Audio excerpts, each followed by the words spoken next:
Hi, and welcome to our Bible Art channel, where we create Bible art lessons to help you remember the Lord and hopefully inspire your God-given creativity. Today, I am playing with a paint pour, but I'm less concerned about the paint pour itself and more interested in what happens if I blow the paint through a straw to create flower shapes.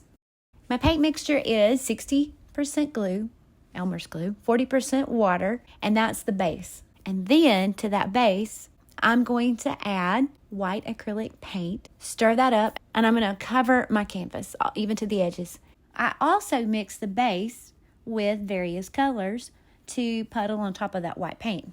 But to all the color mixtures, I'm also going to add about 3 drops of silicone oil. I am going to carefully blow through a straw outward from the center of those colors and just sort of push the paint out.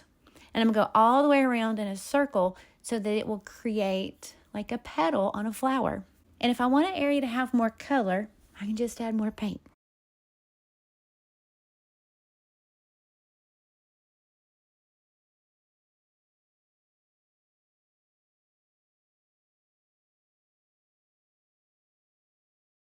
I can even add green on the canvas, maybe with a little yellow to make leaves. And you can already see the reaction that is happening between the glue, the oil, the water.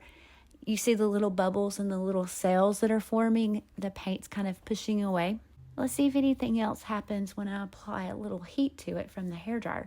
You can also use a heat gun. There we go. We get a few more cells. Here is a painting that I did, but I forgot to turn on the camera. You can see I used less white, so when I was making those paint puddles, I didn't use white. Now that my painting is dry, it's been a couple of days, I can use my favorite alcohol-based markers, such as a Sharpie, and I can draw on top of this glue painting and create flowers. And it'll just add a different effect to the artwork.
We hope you enjoyed our project today and you're inspired to try it for yourself.